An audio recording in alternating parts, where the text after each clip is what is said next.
Et bien voilà, bonjour à tous les amis. Donc on se retrouve pour une nouvelle vidéo. Alors, jugez pas, à chaque fois je suis un peu partout moi, mais écoutez, on fait de notre mieux pour vous faire le maximum de vidéos, donc d'informations sur le foot algérien, mais aussi le sport algérien en général. Et donc on va se retrouver pour cette vidéo. On va parler donc d'abord du bilan sur les Jeux Olympiques et on va revenir sur le mercato parce que oui, on revient à nos moutons comme on dit. Donc on va revenir donc sur mercato des Algériens, les Algériens en Europe, les gros transferts qu'il y a eu par rapport au championnat algérien également. Donc je vais revenir sur quatre cinq à peu près informations qu'il y a eu sur nos internationaux. Et donc voilà comment on commence cette vidéo. Alors Jeux Olympiques c'est terminé. C'est terminé les Jeux Olympiques, l'Algérie qui termine avec trois médailles. Deux médailles d'or de Kylian Moore sur les barres asymétriques en gymnastique artistique. Première médaille africaine en gymnastique artistique. Une médaille d'or en plus, pas des moindres. Donc voilà, bravo à Kylian Moore. Deuxièmement, c'est Iman Khalif qui nous ramène une médaille d'or en boxe, médaille d'or que nous avons plus, la deuxième médaille d'or en boxe pour l'Algérie depuis Hossein Sultan Ilahi Rahmou. Première médaille d'or pour une femme algérienne en boxe et première médaille pour une femme algérienne en boxe. Donc voilà, Iman Khalif qui était au cœur d'une grande controverse et qui a d'ailleurs porté plainte contre tous ces attaques qu'elle a eu, le cyberharcèlement qu'elle a eu pendant tous ces Jeux Olympiques. Et donc voilà pour elle, voilà pour Iman Khalif qui quand même sur le terrain nous a quand même rendu heureux, fiers à toute l'Algérie. Tous les Algériens étaient très fiers de Iman Khalif. Donc il nous a gagné cette médaille d'or. Et puis bon, une médaille de bronze, mais ça reste une médaille quand même. Une médaille de bronze pour Jamal Sedjati au 800 mètres.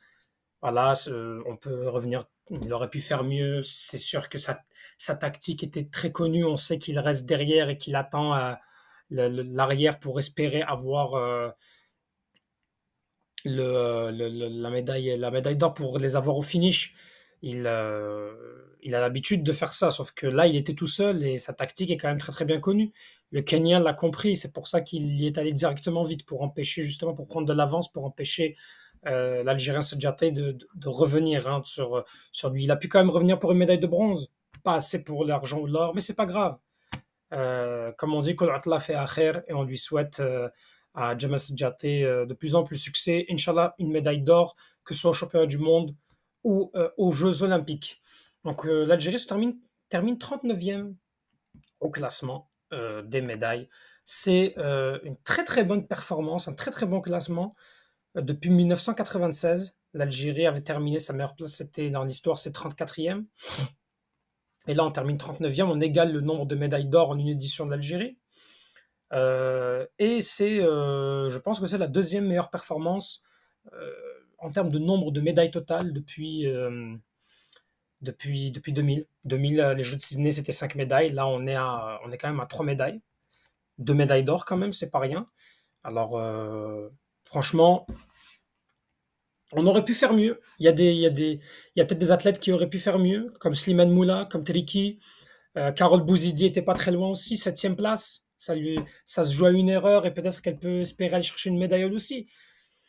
Bon, c'est pas grave, c'est le sport, chacun va avec ses moyens et on a fait du mieux qu'on pouvait, je pense. Hein. Donc il faut être fier de nos athlètes et surtout, les amis, il faut pas oublier et les Jeux paralympiques qui viennent aussi et les Jeux paralympiques, j'essaierai de faire une vidéo pour en parler, mais j'en profite pour faire cette vidéo pour parler de nos athlètes paralympiques. Donc ce sont les athlètes en situation de handicap qui vont concourir et on leur souhaite. Ils nous ont souvent ramené beaucoup de médailles à l'Algérie. Donc on espère, Inch'Allah, qu'ils vont nous ramener eux aussi des médailles. Ils nous ont souvent ramené beaucoup de médailles, donc on souhaite quand même une médaille pour l'Algérie. Donc voilà pour les Jeux Olympiques. Donc voilà, on est quand même deuxième pays africain. Derrière le Kenya qui a pris 11 médailles, 4 médailles d'or, 2 médailles d'argent, 5 médailles de bronze. Kenya qui s'est classé 17e. On est le deuxième pays arabe, le Bahreïn qui nous a battus dans la dernière journée, qui nous a dépassé avec 4 médailles, 2 médailles d'or, une médaille d'argent, une médaille de bronze. Euh, donc quand même, c'est pas mal. C'est pas mal, j'ai envie de vous dire. Sinon, on est devant l'Afrique du Sud qui a pris 6 médailles, l'Éthiopie qui en a pris 4 médailles, une médaille d'or. Sinon, l'Égypte, une médaille de chaque couleur. Pareil pour la Tunisie. Le Botswana, une médaille d'or, une médaille d'argent. Le Maroc, une médaille d'or, une médaille de bronze. Donc voilà, sinon dans l'Afrique, qui a gagné encore en Afrique? La Côte d'Ivoire, une médaille de bronze. Le Cap-Vert, une médaille de bronze. La Zambie, une médaille de bronze. Bon, c'est très très bien. Bravo à l'Afrique. Bravo aussi aux pays arabes qui ont quand même gagné aussi des médailles, hein, l'Égypte, la Tunisie, le Maroc, la Jordanie aussi. Donc voilà, voilà. Le Qatar aussi qui a gagné une médaille de bronze avec le saut en hauteur. Et donc voilà. Voilà, donc c'est un chapitre qui se clôt pour les Jeux Olympiques de Paris 2024 et on souhaite de plus en plus de succès pour les Jeux Olympiques de Los Angeles qui doivent se préparer dès maintenant. Dès maintenant, il faut qu'on essaie de préparer, il faut qu'on se mette tous ensemble. Que voilà, je pense que avec les moyens, faut donner les moyens, faut travailler sur le long terme. Il faut que tous ensemble, les athlètes travaillent et surtout je trouve qu'il y a beaucoup d'athlètes qui étaient très stressés hein, dans ces Jeux Olympiques notamment Teleki qui a été très stressé, mais on peut aussi penser à la même chose avec Gwaned, avec Sejate, Sejate aussi, plus ou moins avec sa finale, je l'ai vu quand même assez stressé. Après, il y a eu son histoire de perquisition qui vraiment c'est scandaleux que ça a été fait le jour de la finale. Slimane Moula aussi, on le sentait quand même, voilà, lui c'était plus des problèmes médicaux. Donc voilà. En tout cas, pour les JO, voilà, le chapitre est clos. On surveillera les Jeux paralympiques avec nos athlètes paralympiques et bien entendu, on reviendra donc à notre pain quotidien, le pain quotidien qui est le mercato, les amis. Donc pour le mercato, moi je voulais d'abord vous parler. Alors qu'est-ce qu'il y a de nouveau qui a été fait? Alors déjà, parlons-en de Mahious. Mahious qui, voilà, je rappelle, Aymen Mahious, on le connaît, c'est l'international algérien qui avait participé à la CHAN, qui avait fini meilleur buteur à la CHAN 2022 qui s'est déroulée en 2023 en Algérie. Et il avait quitté l'USM Alger, il était avec l'USM Alger. Il a même gagné d'ailleurs la coupe de la CAF en 2023. Donc il a quitté donc l'USM Alger, il est allé en Suisse au Yverdon-Sport pour une première saison. Il avait été, bon, c'était sûr que ça a été un petit peu difficile, mais il avait fait une saison assez correcte avec 26 matchs, 7 buts, une passe décisive. En championnat, toute compétition confondue, il était à 10 buts en 29 matchs. C'est sûr qu'on peut toujours faire mieux, mais quand même, on se dit, il a quand même montré qu'il avait des stats. Voilà, s'il travaillait avec le travail, il aurait pu peut-être aller chercher plus loin encore. Et là, finalement, il décide de revenir contre toute attente. Il revient au CRB. Donc, il a quitté le SMA, il a rejoint le Suisse. Donc, il avait quand même réalisé une saison remarquable. Il fait son retour sur la forme d'un prêt d'une saison avec option d'achat. Donc, il décide de revenir. Pourquoi C'est sûr que ça pourrait être intéressant. Le CRB joue quand même la Ligue des Champions, mais pourquoi revenir en Algérie? C'est la question que je me demande. Il aurait pu, certes, il a accumulé de l'expérience en Europe, il a de l'expérience en Afrique, mais bon, on verra qu'est-ce que ça va apporter pour lui. Moi, je trouve que c'est décevant. J'aurais aimé qu'il continue en Europe. Il a fait une belle saison, il aurait pu continuer de progresser, d'accumuler cette expérience.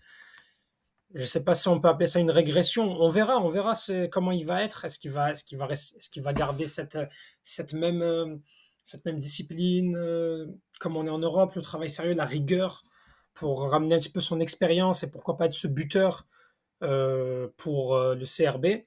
On verra. On verra, les amis. Donc, Mahious qui revient au CRB Wizdead. Je me demande ce que vous en pensez dans les commentaires. J'ai hâte de vous lire et bien entendu de répondre aussi à vos commentaires. Je m'excuse d'ailleurs si je ne peux pas répondre à tout le monde. Il y en a eu tellement de commentaires pour les Jeux Olympiques. Je ne vais pas répondre à tout le monde, donc je m'excuse d'avance si vous mettez un commentaire et que je ne vous réponds pas.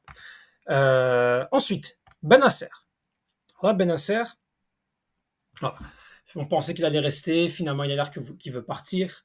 Il veut partir sous certaines conditions. Donc, il a l'air d'avoir un intérêt pour aller en Arabie Saoudite. Bien entendu, si voilà, il aimerait quand même qu'il y ait une bonne offre qui soit présentée à lui-même et au club milanais. Donc, Mais voilà. Mais lui, il souhaiterait quand même qu'il ait des meilleures conditions. À la base, il veut pas quitter. Sauf que le problème, c'est qu'il souhaite que les conditions favorables financières soient avantageuses pour toutes les parties. Il possède une clause libératoire de 50 millions d'euros. C'est ça qui fait que c'est peut-être difficile pour lui de partir. Ça a été dur pour lui parce que voilà, la 6 Milan, peut-être qu'elle se dit voilà, peut-être que ses blessures au genou, ça a pris malgré qu'il s'est rétabli, on a senti qu'il a une baisse de forme. C'est plus le Benacer qu'on connaît. Et bon, s'il quitte en Arabie Saoudite, ça, c'est par contre non. Ça, par contre, c'est une très mauvaise nouvelle. Je pense que s'il quitte, si l'AC Milan est prêt à le laisser partir aussi facilement, je ne sais pas. Moi, je souhaite qu'il reste. Et puis, on verra, hein. C'est dur parce que voilà, on a voulu le ramener trop tôt, il est revenu un peu trop tôt, il est venu à la Coupe d'Afrique des Nations, sa blessure l'a pas aidé, il a eu une mini rechute en mars 2024. Et là, on sent qu'avec Petkovic, en plus, ça marche pas très bien. Donc, c'est ça, Benacer, il faut absolument qu'il trouve du temps de jeu. Peut-être qu'il a peur qu'il n'y ait pas de temps de jeu aussi. Hein, donc, Benacer, ça va être l'énigme à voir. Surtout que, attention, la trêve internationale approche bientôt, les amis. Hein. Youssef Attal, sinon, pour Youssef Attal, on ne sait toujours pas où il est. Et là, c'est un problème. Ça aussi, c'est un problème. On l'avait donné en insistance du côté de l'Olympique de Marseille. Mais ensuite, on connaît la polémique par rapport à ce qu'il avait partagé sur ses réseaux sociaux. Et puis la polémique qu'il y a eu en France, il avait été condamné à 7 mois avec sursis. Donc le problème, c'est qu'après les déclarations de Longoria et du coach, voilà, ça n'a pas vraiment aidé de savoir s'il allait venir ou pas. Donc s'il ne rejoint pas, il y a toujours des transferts en Turquie, parce qu'il a quand même la cote, il a joué un petit peu là-bas. Il pourrait aller dans un autre championnat européen, il pourrait aller au Moyen-Orient. En tout cas, ce qui est sûr, c'est que pour Youssef Attal, il faut absolument qu'il trouve un club. Qu'il trouve un club et qu'il en enchaîne des matchs. Parce que ce soit Attal ou encore Kevin Guetoun qui est écarté avec Metz que je rappelle est descendu en Ligue 2, Petkovic n'a pas vraiment de solution en ce moment. Donc bon, il pourrait se tourner vers Halaimia pour combler le poste, mais c'est quand même difficile. En tout cas, sinon, Aïssa Mandi, ça fait quand même un petit moment que cette information est là, mais je vais quand même en parler. Aïssa Mandi qui a rejoint Lille. Alors, Aïssa Mandi qui rejoint Lille, moi je trouve que c'est une bonne chose. Il a de l'expérience en France. Il a beaucoup joué, il était souvent titulaire indiscutable au Stade de Reims. Donc il peut quand même apporter son expérience à 32 ans, quand même, champion d'Afrique.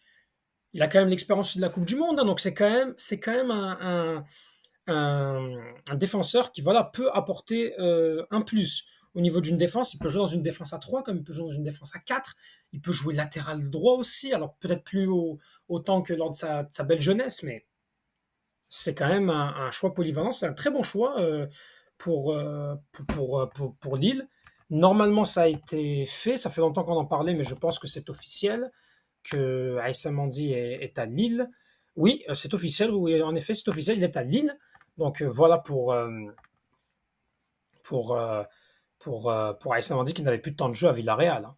Donc là, ce qui est bien, c'est qu'en plus, Lille, elle est quand même engagée en Ligue des Champions, les amis. Hein. Donc si jamais, bon là, elle joue les qualifications. Je rappelle les qualifications pour la Ligue des Champions. Ils avaient joué, la semaine passée, ils avaient joué leur match de Ligue des Champions, troisième tour qualificatif face au Fenerbahçe. Ils ont gagné 2-1 en France. Et là, ils vont jouer en Turquie, déplacement en Turquie demain. Si Lille, elle passe, je pense qu'ils ont encore un tour de barrage. Puis ensuite, après le tour de barrage, il y a les qualifications pour les groupes. Donc, ce serait quand même intéressant si Lille se qualifie en Ligue des Champions. Sinon, il y a toujours la possibilité de jouer la Coupe d'Europe, la Ligue Europa. Donc, voilà pour Aïssa Mandi. Sinon, juste pour parler de Kadri, Kadri qui quand même a une bonne cote. Hein. Il a une très très bonne cote. En ce moment, on parle qu'il pourrait revenir en Algérie, mais en ce moment, je pense que voilà, il joue quand même. Alors, championnat belge, il a commencé. Il a fait une passe décisive hein, lors d'un déplacement de Courtrai à Denderleeuw, donc dans le championnat belge, troisième journée. Alors, ils ont perdu 4-1, mais il a fait une belle passe décisive. En ce moment, il régale. Hein, il régale. Donc, le Kadri, déjà deux passes décisives en deux matchs. Pourquoi pas? Est-ce que Petkovic va le prendre?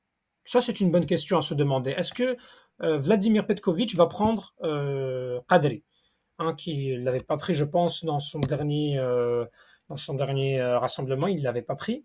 Ce serait intéressant de le voir. Sinon, ensuite, Belaïli, qui a quitté donc le Mouloudia d'Alger. Alors, dans un feuilleton vraiment rocambolesque, finalement, il est parti, il est retourné à l'Espérance de Tunis. Moi, je trouve que Belaïli, c'est terminé, hein. Je vais vous dire la vérité, Youssef Belaïli, moi, je ne le reprendrai pas.